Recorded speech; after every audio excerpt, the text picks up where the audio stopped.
کچھ زائرین جو جہالت کی بنیاد پر غیر شرعی حرکات کا ارتکاب کرتے ہیں، ان تک پیغام اصلاح پہنچانے کے لیے آج ہم میڈیا کے سامنے موجود ہیں۔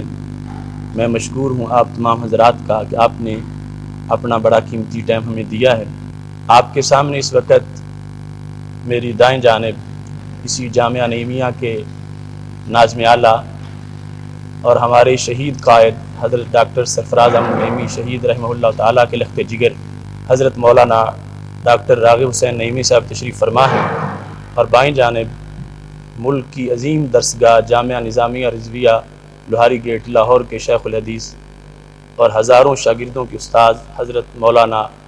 حافظ محمد عبدالستار سعیدی صاحب زیدہ مجدہ تشریف فرما ہیں، اور ساتھ ہی جامعہ رسولیہ شیرازیہ کے ناظم اعلیٰ اور تحفظ ناموس رسالت محاذ کے صدر حضرت مولانا صاحبزادہ رضا مصطفیٰ صاحب نقشبندی تشریف فرما ہیں، اور اس فتویٰ پر تائید اور بالخصوص آج ہمارے ساتھ اس میں ابھی تشریف فرما ہو رہے ہیں۔ آپ کے پاس جو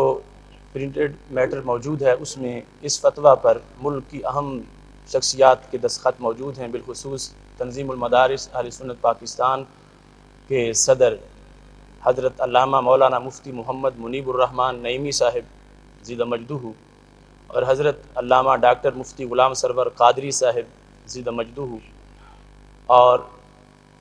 حضرت داتا گنج بخش اجمیری رحمۃ اللہ علیہ کی مسجد کے سابق خطیب حضرت علامہ مولانا مقصود احمد قادری صاحب زیدہ مجدہ، شیخ الحدیث حضرت علامہ خادم حسین رضوی صاحب زیدہ مجدہ کے دستخط موجود ہیں۔ اس موقع پر ہم یہ بتانا چاہتے ہیں کہ رب ذوالجلال نے بندہ مومن کو ایمان کی بنیاد پر جو عظمت بخشی ہے،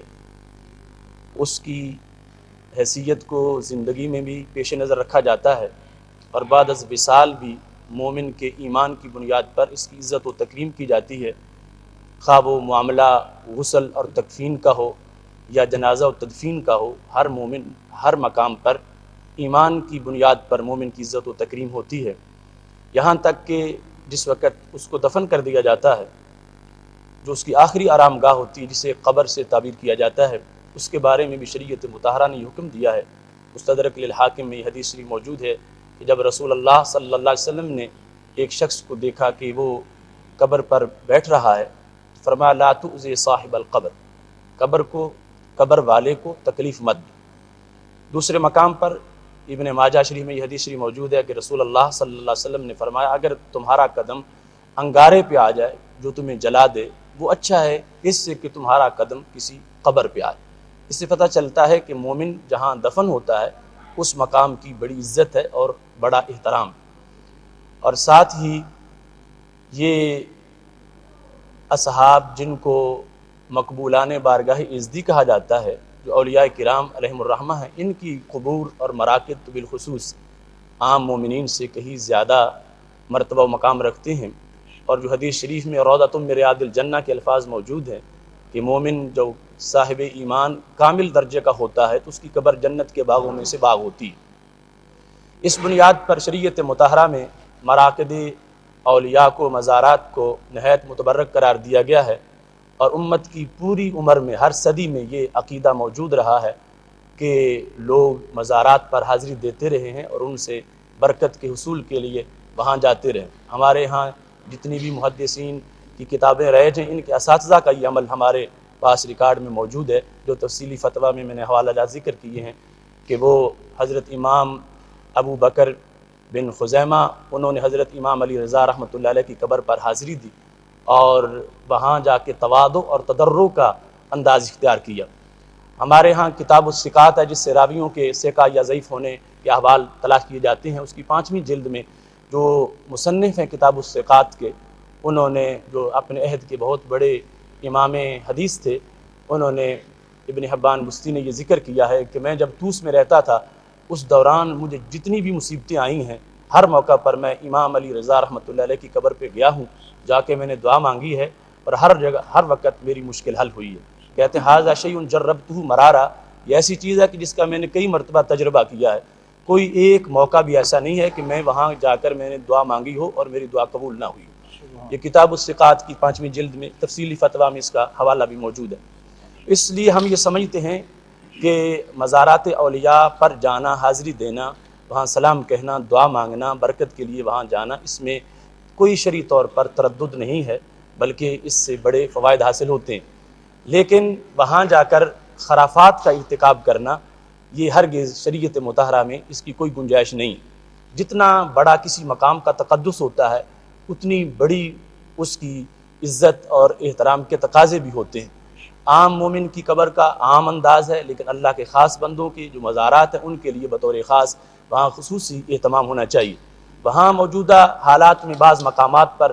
بھنگیوں نے اور چرسیوں نے جو ڈیرے لگا رکھے ہیں، یہ اولیاء کرام کے مراکز کا تقدس پامال ہو رہا ہے۔ اور پھر کچھ جہال جو شریعت سے بے خبر ہیں، وہاں جا کر حالت سجدہ میں گر جاتے ہیں یا طواف کرتے ہیں۔ شریعت مطہرہ میں اس کی ہرگز کوئی اجازت نہیں ہے، اور نہ ہی کبھی اہل سنت و جماعت کے کسی مفتی نے یا ہمارے کسی امام نے اس طرح کی کوئی اجازت دی ہے۔ ہمارے نزدیک یہ سراسر خرافات ہیں اور ان کا دین مسلک سے کوئی تعلق نہیں ہے۔ ایسے ہی بعض مقامات پر آگ جلا کر لوگ وہاں کوئی خرافات کرتے ہیں۔ ہم اس سے بھی مکمل برات کا اعلان کرتے ہوئے اس کو روکنے کے لیے آج یہ پریس کانفرنس کر رہے ہیں، اور ساتھ ہی ایسے مزارات کے جب آراس کا موقع آتا ہے، عرس کا، تو پھر خرافات زور پکڑ جاتے ہیں۔ مثال کے طور پر لکیران سرکس اور میوزیکل شو اور اس طرح کے جو پروگرام ہیں، ان سے بالکل جو ہمارا معاشرہ ہے اس کو شدید قسم کا دھچکا لگتا ہے کہ لوگ سمجھتے ہیں کہ شاید مذہب میں اس کی کوئی گنجائش اور اجازت موجود ہے، جبکہ شریعت مطہرہ میں ایسے کاموں کی کوئی اجازت نہیں ہے۔ یہ سب حرام کام ہیں اور ان کا دین، تصوف اور روحانیت سے کسی قسم کا کوئی تعلق نہیں ہے۔ ہم نے اس سے قبل بھی اس مسئلے پر گزشتہ سال آواز اٹھائی تھی، اور ہم اس سلسلہ میں اوقاف کے ممنون ہیں کہ انہوں نے بعض اقدامات ایسے کیے ہیں کہ جس کی وجہ سے ہمیں حوصلہ ملا ہے۔ مثال کے طور پر عورتوں کے لیے حاضری کے وقت علیحدہ جگہ، اور اس کے علاوہ کچھ ملنگوں کو وہاں سے اٹھا دینا، اور اس طرح کی چیزیں جو ہیں، اس سے ہمیں حوصلہ ہوا ہے۔ لیکن ہم یہ چاہتے ہیں کہ ملک کے طول عرض میں جہاں جہاں بھی یہ روحانی مقامات ہیں، تمام مزارات پر ایسا اصلاح کا عمل کیا جائے، اور یہ حکومت کے فرائض منصبی میں سے ہے، اور یہ وزارت اوقاف کا ایک اہم اس کی ڈیوٹی ہے کہ وہ ان مزارات کو جو ان کا حقیقی تقدس ہے اس کے زیر سایہ رکھے، اور وہاں پر زائرین کی اصلاح کے لیے باقاعدہ مبلغین ہوں جو کہ ان کو بتائیں کہ زیارت کا شرعی طریقہ کیا ہے۔ اس سلسلہ میں مجدد دین و ملت امام اہل سنت حضرت امام احمد رضا خان قادری فاضل بریلوی رحمۃ اللہ علیہ نے تشریحات میں تفصیلاً لکھا ہے۔ میں نے اس ہینڈ بل کے ساتھ بھی وہ فتویٰ اٹیچ کیا ہے، جس میں انہوں نے کہا ہے کہ وہاں جا کر وہ آدمی فاتحہ خوانی کرے اور قبر سے دور کھڑا ہو کر وہ وہاں پر دعا مانگے، ہرگز نہ طواف کرے، اور نہ ہی وہ وہاں اس نیت سے کوئی چکر لگائے، اور سجدہ بالکل حرام ہے۔ اگر تعظیم کی نیت سے کرتا ہے تو حرام ہے، اور اگر عبادت کی نیت سے کرتا ہے تو کفر ہے۔ اس کی شریعت میں ہرگز کوئی اجازت نہیں ہے۔ بطور خاص اب جب کہ مخدوم حضرت داتا گنج بخش اجویری رحمۃ اللہ علیہ کا عرس بالکل قریب آ رہا ہے، تو ہم دیکھتے ہیں کہ بہت سے لوگ بھنگڑے ڈالتے ہوئے اور ڈانس کرتے ہوئے اور ڈھول بجاتے ہوئے چادریں لے کر حضرت داتا گنج بخش اجویری رحمۃ اللہ علیہ کے مرکز کی طرف بڑھتے ہیں۔ یہ بھی خرافات کا حصہ ہے، اور اس کو بھی روکنا لازم ہے۔ اس کا شریعت مطہرہ سے کوئی تعلق نہیں ہے۔